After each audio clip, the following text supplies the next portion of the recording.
Hello hi दोस्तों, BK exam में आप सभी का स्वागत है। तो हम आपके लिए लेके आ चुके हैं यूपीएसआई 2025 के लिए मूल विधि के क्वेश्चन जो आज तक कहीं ना कहीं पूछे गए हैं यूपीएसआई में।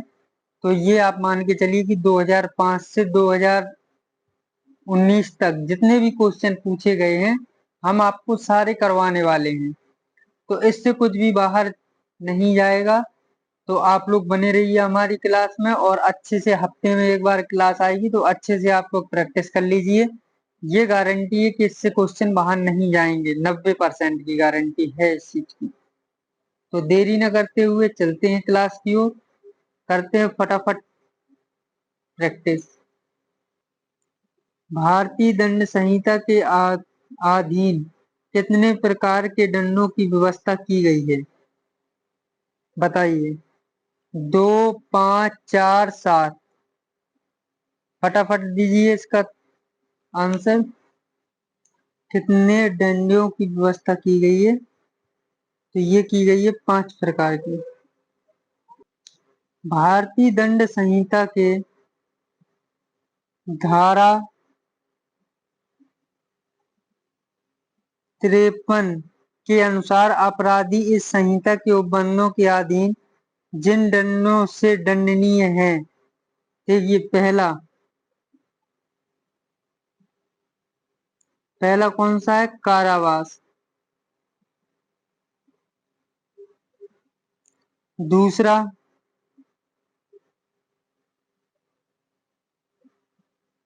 आजीवन कारावास। आजीवन कारावास। और तीसरा है इसमें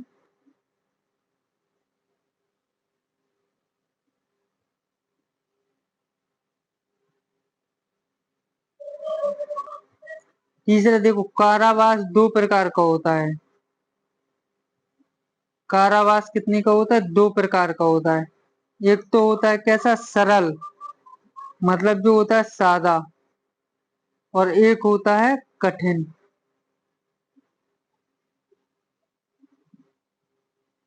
कौन सा होता है? कठिन। संपत्ति का अपहरण या जुर्माना या अर्थदंड। तो ये रहा पहले का क्वेश्चन। भारतीय दंड संहिता के अधीन कितने प्रकार के दंडों की व्यवस्था की गई है? तो 5 प्रकार की। पहला देखिए कारावास। दूसरा आजीवन कारावास। आजीवन कारावास 2 प्रकार का होता है, एक सादा एक कठिन। ये धारा 53 के अनुसार। Next question. राम ने एक अपराध किया जिसके लिए सजा सिर्फ 40 रुपए का जुर्माना था, लेकिन वह राशि का भुगतान नहीं कर सका।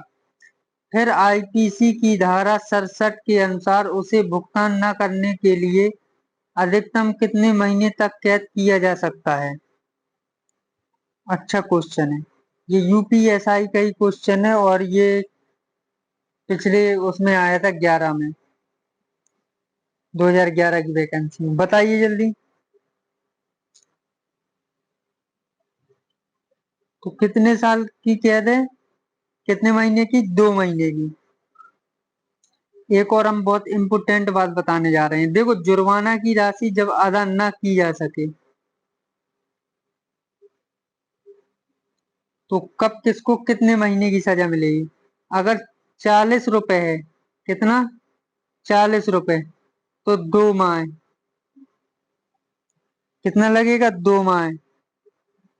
अगर आपका 50 रुपए है, 40 से 50 रुपए तक कितने महीने की होगी? 2 महीने की। अगर 100 रुपए है, कितना? 100 रुपए, तो कितने महीने की होगी? 4 माह की। अगर 100 से अधिक है, 100 से अधिक है तो कितने महीने की होगी? 6 माह की। वो भी धारा 67 के अनुसार, आईपीसी धारा 67 के अनुसार। अगर आप लोग जुर्माना में लगी गई राशि का भरते नहीं है आप लोग, तो कितने महीने की होगी? अगर 40 से 50 रुपए है तो आपकी 2 माह की होगी। अगर 100 रुपए है तो आपकी 4 माह की होगी। अगर 100 से अधिक है तो आपकी 6 माह की सजा होगी। नेक्स्ट क्वेश्चन, ये एक जल्लाद जो मृत्युदंड निष्पादित करता है भारतीय दंड संहिता की किस धारा के अंतर्गत आपराधिक दायित्व से मुक्त है? बताइए। जो मृत्युदंड करते हैं, जैसे अब लटका दिए जैसे सामने, और जो मृत्यु देते हैं, तो उन्हें बताना है कि किस धारा के अंतर्गत वह मतलब मुक्त है, कि उन्हें कोई अपराध नहीं किया है। बताइए। तो ये है धारा 78। कितने के अंतर्गत? 78 के अंतर्गत। चलिए नेक्स्ट क्वेश्चन, भारतीय दंड संहिता की कौन सी धारा अनैच्छिक महत्ता के आधार पर प्रतिरक्षा से संबंधित है? बताइए। तो धारा 85, प्रतिरक्षा मतलब होता है बचाव। 84 होती है विकृत चित्ता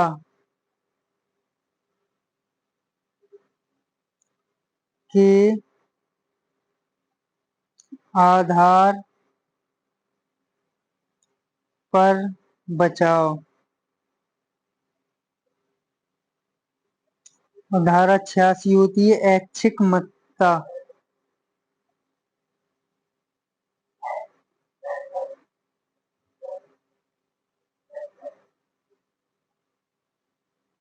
और धारा 87 होती है किसी व्यक्ति की मृत्यु या घोर उपहति। घोर उपहति। तो ये चारों धाराएं हमने करवा दी। 84 की विकृत चित्ता के आधार पर बचाव, 85 होती है प्रतिरक्षा पर बचाव, 86 होती है ऐच्छिक महत्ता, 87 होती है किसी व्यक्ति की मृत्यु या घोर उपहति। नेक्स्ट क्वेश्चन, निम्नलिखित कार्यों में से किसके द्वारा दुष्प्रेरण का अपराध किया जा सकता है? षड्यंत्र, तैयारी, धमकी या प्रयत्न। बताइए क्या हो जाएगा? तो ये हो जाएगा षड्यंत्र। इसे किस धारा, भारतीय दंड संहिता की किस धारा के अंतर्गत आता है षड्यंत्र? देखिए, भारतीय दंड संहिता की धारा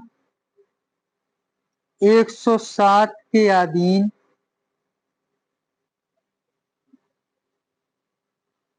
तीन प्रकार के दुष्प्रेरण होते हैं।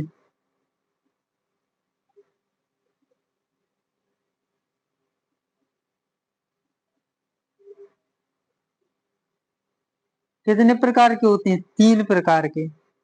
पहला,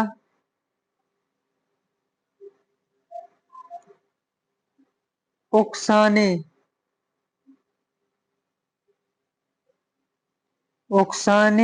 द्वारा, जैसे किसी से थोड़ी सी बहस हो गई और अपन उसे बोल दे, लो ये तो मैं क्या कह दिया, मार दो इसे।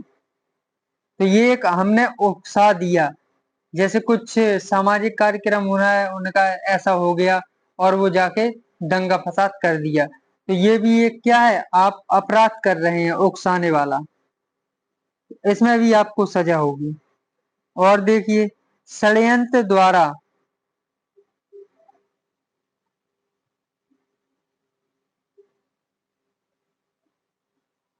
षड्यंत्र द्वारा। तीसरा, सहायता द्वारा।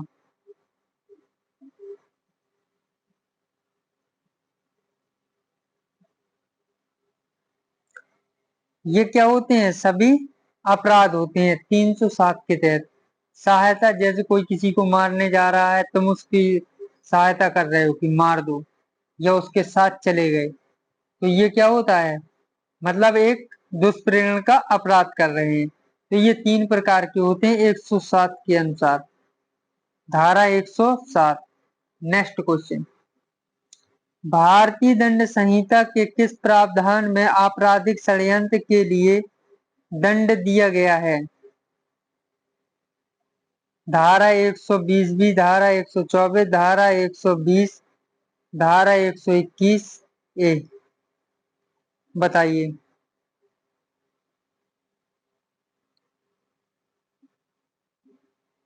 बताइए किससे होगा? ए कर लेना यहाँ पे। तो धारा 120 बी। अब जान लेते हैं इसकी डिटेल्स। 121 ए में क्या है? आपराधिक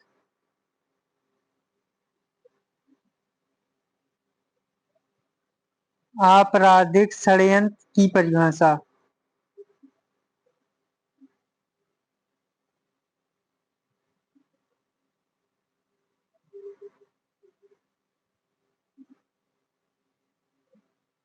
की परिभाषा 120 ए में है। कौन सा? 120 ए, आपराधिक षड्यंत्र की परिभाषा। और 121 ए में क्या है? तो भारत सरकार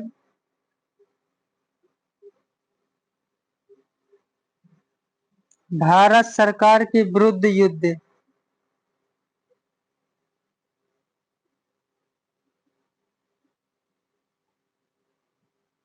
आपराधिक षड्यंत्र की परिभाषा 120 ए, यहाँ पे ए कर लो और यही का आंसर ये हो जाएगा। 121 ए में है भारत सरकार के विरुद्ध युद्ध करने के दंडनीय अपराध करने का षड्यंत्र।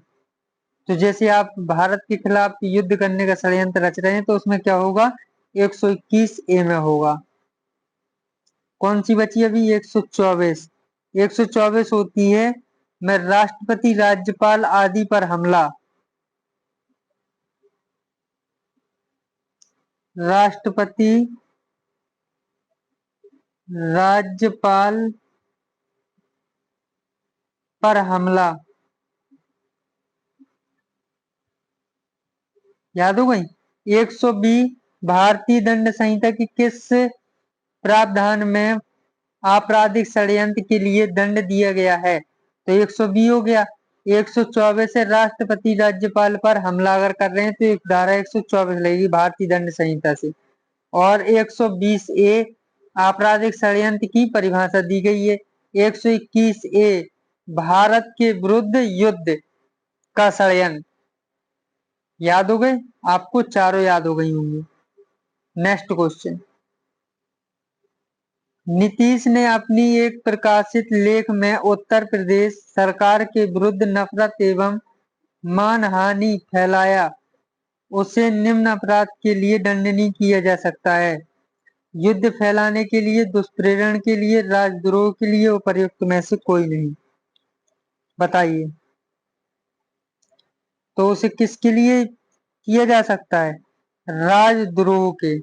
और राजद्रोह में कौन सी धारा किसके अंतर्गत इन्हें सजा मिल सकती है? तो धारा 124 का राजद्रोह की परिभाषा है। राजद्रोह की क्या है? इसमें दी गई है परिभाषा। अगर आप राजद्रोह के साथ में कोई भी मतलब जैसे कि घृणा, सरकार के प्रति घृणा या अवमान पैदा करना या पैदा करने का प्रयत्न करना, वह आजीवन कारावास जिसके जुर्माना जोड़ा जा सकेगा। इसमें क्या होता है? आजीवन कारावास होती है।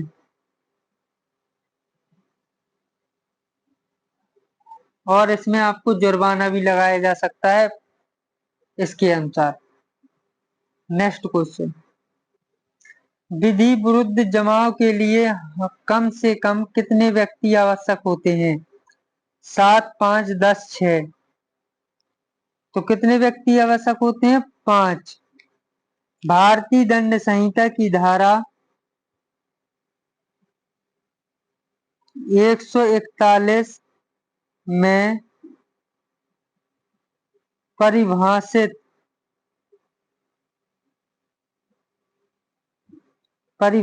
विधि विरुद्ध जमाव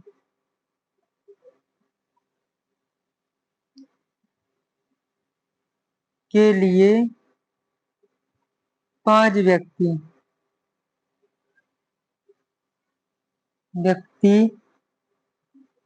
होना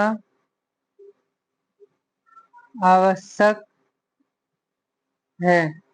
अगर आप कहीं विधि विरुद्ध जमाव लगा रहे हैं तो उसके लिए आपके लिए 5 व्यक्ति होना आवश्यक है। ये किस धारा में है? धारा 141 में। नेक्स्ट क्वेश्चन,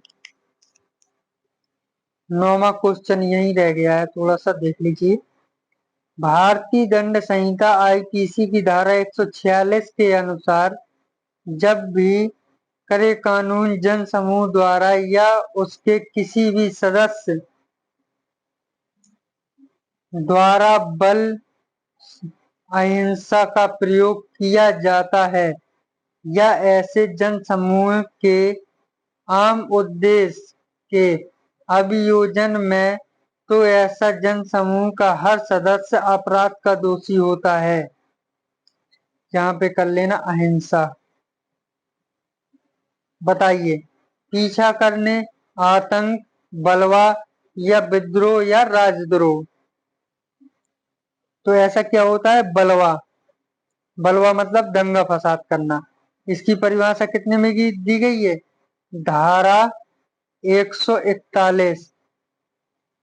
नेक्स्ट क्वेश्चन, बलवा के दोषी व्यक्ति को कितने वर्ष के लिए कारावास से दंडित किया जा सकता है?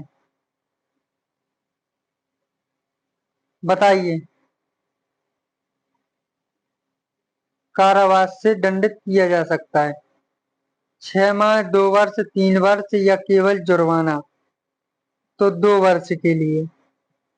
भारतीय दंड संहिता की 147 धारा के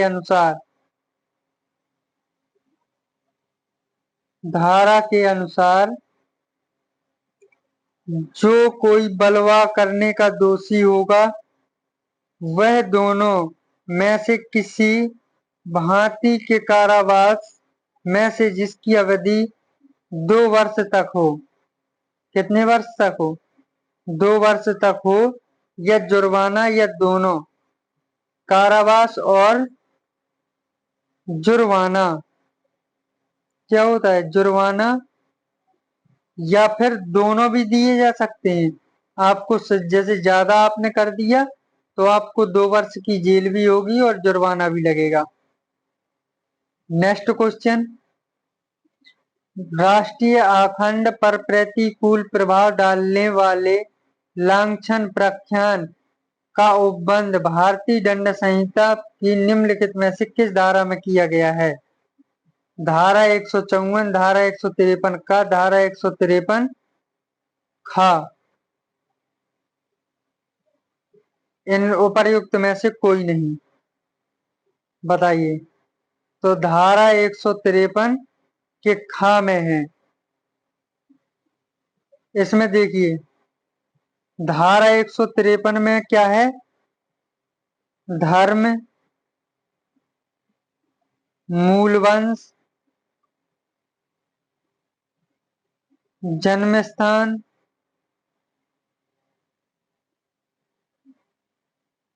निवास स्थान, भाषा इत्यादि।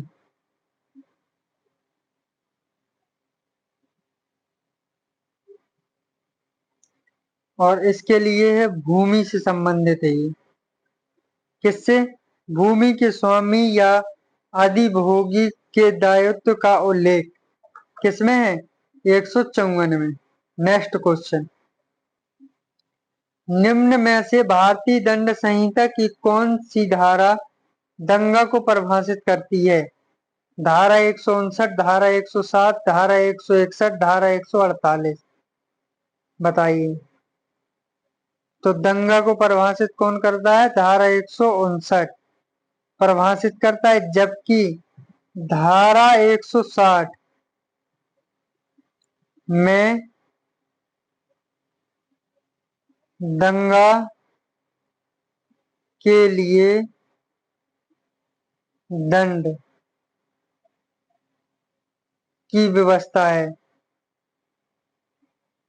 किसकी? धारा 160 की। आपको इसमें दंडित किया जाएगा। धारा 161 खत्म हो चुकी है और धारा 148 घातक आयुध से सज्जित होकर बलवा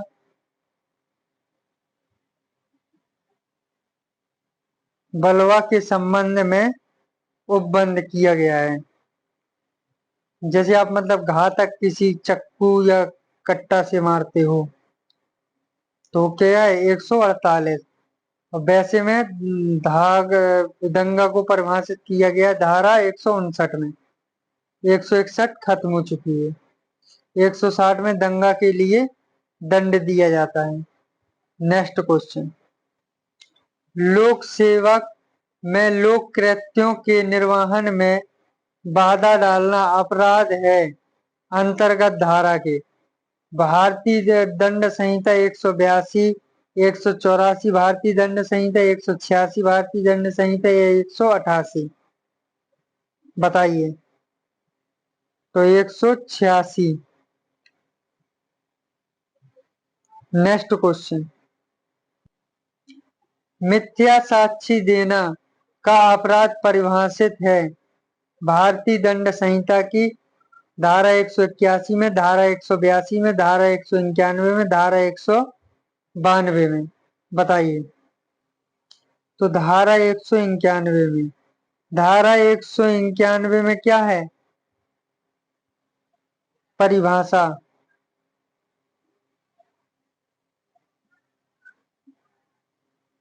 परिभाषा 192 में है मिथ्या साक्ष्य गणना।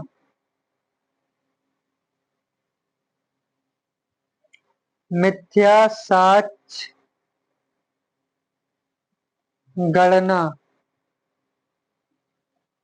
किसी के खिलाफ। तो ये क्या हो जाएगा? 192, 191 में परिभाषा। Next question. बलात्संग की पीड़ित का परिचय प्रकट भारतीय दंड संहिता की किस धारा के अंतर्गत दंडनीय है? धारा 228, धारा 228 का, धारा 228 खा और धारा 376 का, धारा 376 खा। बताइए। तो धारा 228 का में दंडनीय है। Next question. निम्नलिखित में से किस बात में आपराधिक मानववाद और हत्या में अंतर स्पष्ट किया गया है? बताइए। आर बनाम Dudley, director of public prosecution बनाम बियर्ड और के एम नानावती बनाम बम्बई राज, ब्लैक बनाम गोविंद। तो यहाँ पे होगा रैग बादाम गोविंद। रैग बादाम गोविंद गोविंदा। तो यही सही है, रैग बनाम गोविंदा। ये कह रहा है निम्नलिखित में से किस बात में आपराधिक मानववाद और हत्या का अंतर स्पष्ट किया गया है? तो रैग बनाम गोविंदा में। वो भी किसमें? धारा 299 में क्या है? इसकी परिभाषा। इसे परिभाषित किया गया है।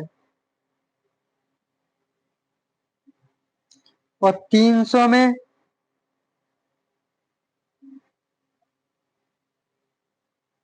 अंतर, हत्या में अंतर, मानववाद और हत्या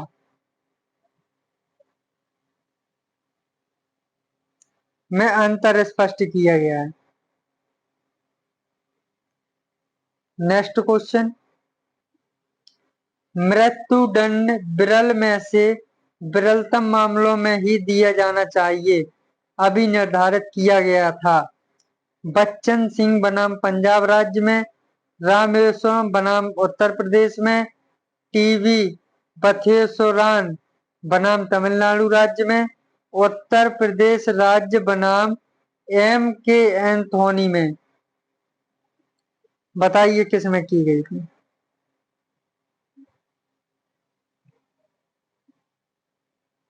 तो ये किया गया था बच्चन सिंह बनाम पंजाब राज्य में। किसमें किया गया था? पंजाब राज्य में। नेक्स्ट क्वेश्चन, किस मामले में सुप्रीम कोर्ट ने भारतीय दंड संहिता की आईपीसी धारा 303 को रद्द कर दिया था, जिसके अनुसार एक आजीवन कैदी द्वारा की गई हत्या के लिए उसे अनिवार्य मृत्युदंड दिया जाना चाहिए? बताइए। इनामदार बनाम महाराष्ट्र राज्य, या एडीएम जबलपुर बनाम एस शुक्ला, मिट्ठू बनाम पंजाब राज्य, श्रेया सिंगल बनाम भारत संघ। तो मिट्ठू बनाम पंजाब राज्य। नेक्स्ट क्वेश्चन, इसमें देख लीजिए 303 को उनने रद्द कर दिया था। रद्द कर धारा 303 में प्रावधान है कि जो कोई आजीवन कारावास के दंडादेश के अधीन होते हुए भी हत्या करेगा वह मृत्यु दंड से दंडित किया जाएगा। अगर किसी को जीवन कारावास है और वह मृत्यु की कोशिश कर रहा है, मृत्यु की कोशिश कर रहा है, तो क्या होगा? उसे मृत्युदंड दे दिया जाएगा। नेक्स्ट क्वेश्चन, भारतीय दंड संहिता की किस धारा में दहेज मृत्यु संबंधित विधि अंतर्विष्ट है? धारा 304 का, धारा 304, धारा 299, धारा 302। तो किसमें? धारा 304 खा में। इसमें देखिए 304 के खा में मृत्यु क्या है कि जैसे अगर किसी को दहेज प्रथा मृत्यु दंड से संबंधित है तो उसके विवाह को 7 वर्ष के भीतर सामान्य परिस्थिति से अन्यथा हो सकती है। देखिए, जो कोई दहेज मृत्यु कारित करेगा वह कारावास जिसकी अवधि 7 वर्ष से कम की नहीं किंतु आजीवन तक।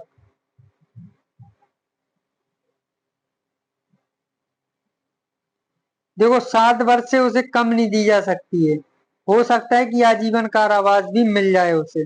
भारतीय दंड संहिता की किस धारा के दहेज मृत्यु, अगर दहेज के खिलाफ आप किसी लड़की की मृत्यु कर देते हैं घर में लाके, तो आपको कम से कम 7 वर्ष और या जीवन कारावास सजा आपको काटनी पड़ेगी। नेक्स्ट क्वेश्चन, भारतीय दंड संहिता की धारा 359 से 374 किन कृतियों से संबंधित है? अप्राकृतिक अपराध, अपहरण, बलवा।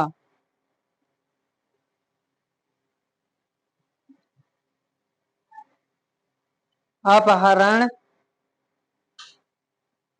देखो अपहरण और बहला फुसला कर भगा ले जाना, ये बॉय नंबर है। और इसके बाद में है गुलामी और जबरन मजदूरी करवाना, ये कई साथ में है। हत्या का प्रयास या बलात्कार सहित यौन अपराध, ये वाला यहाँ से डॉग नंबर है। बलात्कार सहित यौन अपराध, तो बताइए इसका क्या हो जाएगा। इसका हो जाएगा बॉय, यहाँ से अपहरण, बेला फुसला कर भगा ले जाना, और गुलामी, गुलामी और जबरन मजदूरी करवाना, यहाँ तक, यहाँ से बॉय नंबर स्टार्ट है। तो ये है इतना।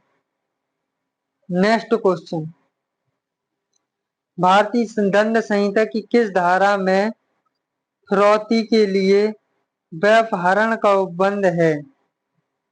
धारा 364, धारा 362, धारा 363 का, धारा 364 का, बताइए। तो धारा 364 का में। नेक्स्ट क्वेश्चन, निम्नलिखित वादों में से किस वाद में लैंगिक उत्पीड़न के शमन के लिए उच्चतम न्यायालय ने महत्वपूर्ण मार्गदर्शन सिद्धांत दिया है? बताइए। विशाखापट्टनम राजस्थान राज्य, या अप्रैल एक्सपोर्ट, या कॉरपोरेशन बनाम, या एक के चोपड़ा। तो ये है विशाखापट्टनम राज्य राजस्थान, यहाँ बनाम कर लो, बनाम राजस्थान राज्य, पहला number. Next question, chairman railway board बनाम चंद्रिका दास उपर्युक्त में से कोई नहीं। ये मिस्टेक हो गया, ये काट दो। 22 क्वेश्चन यहाँ से, भारतीय दंड संहिता में चोरी परिभाषित है 378, 391, 380, 396। बताइए। तो ये है 378 में चोरी की परिभाषा।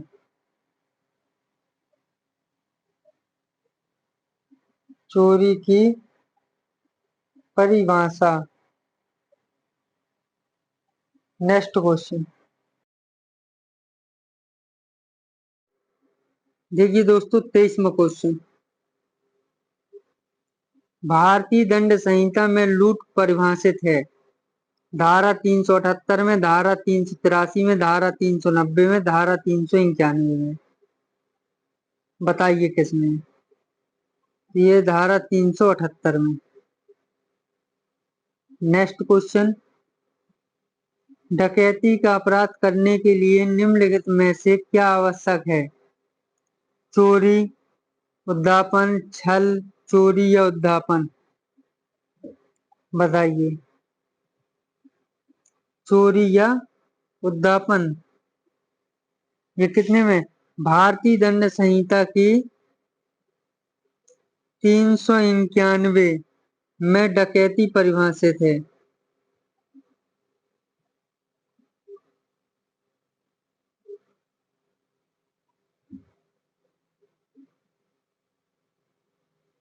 इसमें 391 में परिभाषित है।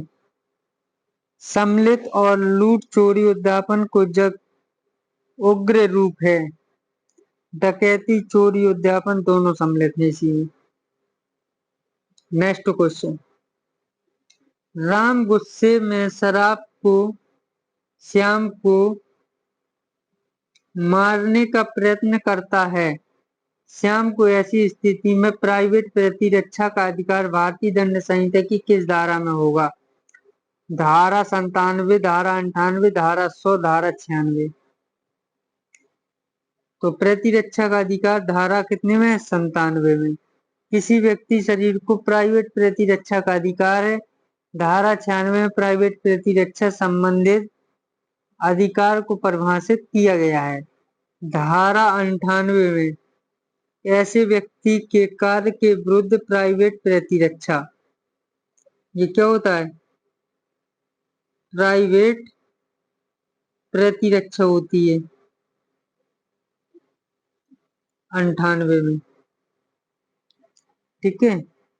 और धारा 100 में शरीर की प्राइवेट रक्षा होती है। किसकी? शरीर की। अगर आपको कोई हमला कर रहा है तो आप उसे कुछ भी कर सकते हैं प्राइवेट रक्षा के लिए। नेक्स्ट क्वेश्चन, किसी मामले में आत्मरक्षा का अधिकार उपलब्ध नहीं होगा। किस मामले में? लोक सेवक द्वारा किया गया कार्य, आपराधिक अत्याचार को रोकने में, जंगम संपत्ति की रक्षा में, उपर्युक्त सभी में। बताइए, आत्मरक्षा का अधिकार नहीं है किस मामले में? तो ये उपर्युक्त सभी में नहीं है। 96 के अनुसार, अभी हमने पढ़ाया था पीछे, 96 के अनुसार कोई अपराध नहीं होगा प्राइवेट रक्षा के लिए। ये थोड़ा सा बाई मिस्टेक हो गया है, इसका उपयुक्त सभी नहीं होगा। ये पूछ रहा है किस मामले में आत्मरक्षा का अधिकार उपबंध नहीं होगा। तो ये कौन सा है? लोक सेवक द्वारा किया गया कार्य। लोक सेवक द्वारा किया गया कार्य। नेक्स्ट क्वेश्चन, आत्मरक्षा का अधिकार है अपने शरीर के प्रति अपराध से प्रतिरक्षा, दूसरों के शरीर की प्रतिरक्षा, चोरी लूट आदि अपराध से प्रतिरक्षा, उपर्युक्त सभी। तो इसका आंसर हो जाएगा क्या? उपर्युक्त सभी। महिला की लज्जा भंग करने संबंधित हमला दंडनीय है। भारतीय दंड संहिता में, दंड प्रक्रिया संहिता में, भारतीय संविधान में उपरोक्त इनमें से कोई नहीं। तो भारतीय दंड संहिता में, वो भी कितना, 354 के अंतर्गत अपराध दिया जाएगा।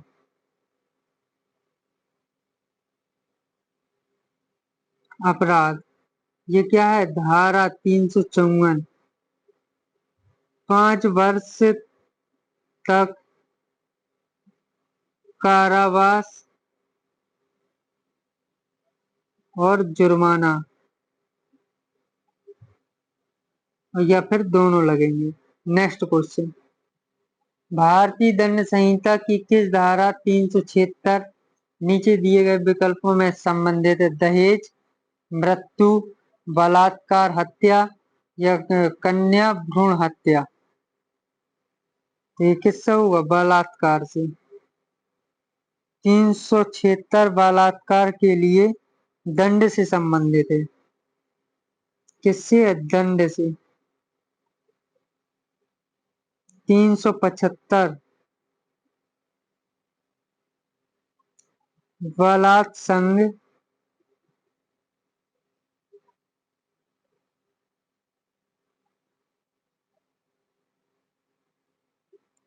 संघ की 7 परिस्थितियां।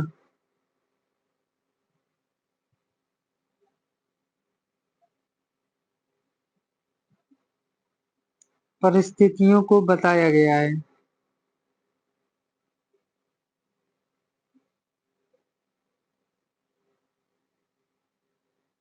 नेक्स्ट क्वेश्चन, भारतीय दंड संहिता की किस धारा में आपराधिक षड्यंत्र को परिभाषित किया गया है? धारा 120 का, धारा 121, धारा 154, धारा 159। बताइए, धारा 120 का में, इसमें आपराधिक षड्यंत्र की क्या है परिभाषा?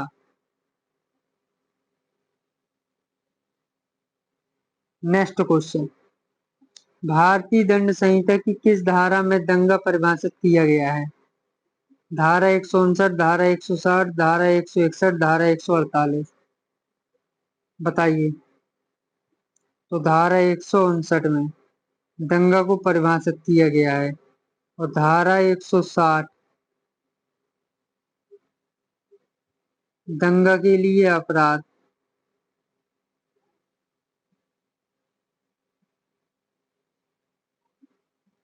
एक माह तक कारावास और जुर्माना। तो 160 में क्या है? कारावास और जुर्माना। नेक्स्ट क्वेश्चन, निम्नलिखित में से कौन सी भारतीय दंड संहिता की धारा भारतीय संविधान की धारा 14/21 के अधीन अवैधानिक करार दी गई है? बताइए। यहाँ पे होगा वाह। धारा 301, धारा 303, धारा 306, धारा 314। तो क्या हो जाएगा? धारा 303 में ये अधीन अवैधानिक करार दिया गया है। किस बाद में? मिट्ठू सिंह बनाम पंजाब राज्य मामले में उच्चतम न्यायालय में भारतीय दंड संहिता की 303 के आधार पर असंवैधानिक घोषित किया गया था। ठीक है।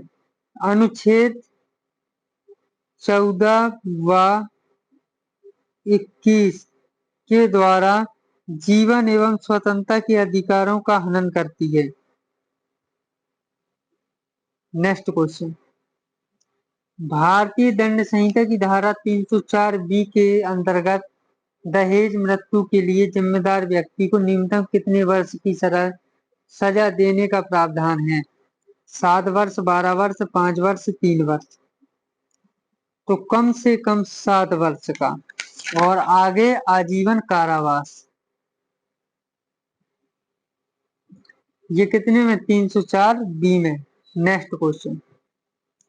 भारतीय दंड संहिता की धारा 405, 409 किस विषय से संबंधित है? 4 से 5 से 4 से 9 तक।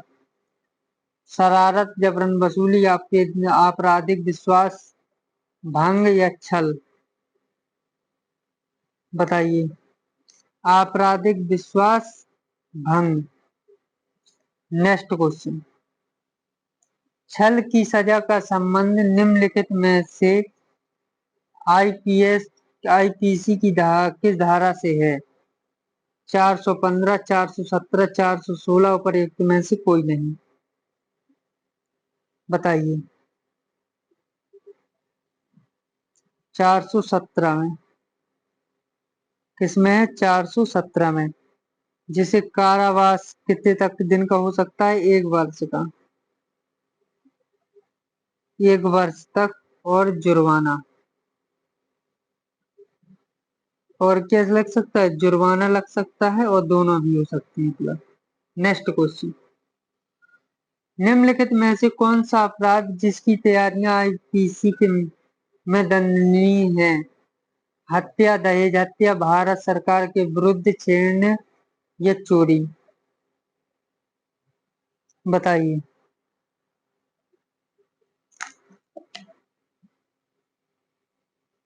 भारत सरकार के विरुद्ध युद्ध छेड़ना, ये भी धारा 122 के अंतर्गत। बस दोस्तों आज के लिए इतना ही। अगर आपको हमारी वीडियो अच्छी लगे तो प्लीज चैनल को सब्सक्राइब एंड वीडियो को लाइक कीजिए और दोस्तों तक शेयर कीजिए। आप लोग ऐसे ही वीडियो देखते रहना। हर संडे को आएगी कम से कम 40 से 45 मिनट की क्लास। इसी में आपकी सारी मूल विधि कवर करवा दी जाएगी, पूरी प्रैक्टिस करवा दी जाएगी। और यूपीएसआई में हमेशा देखने आप 2 से 3 क्वेश्चन इसके मिलते हैं। अगर 2 क्वेश्चन ही मिल गए तो आप 5 नंबर के हो गए, 3 क्वेश्चन तो 7.5 नंबर के हो गए। और ये मिलना ही मिलना है 3 से 4 क्वेश्चन, मतलब 10 नंबर की मूल विधि आती है। चलिए धन्यवाद।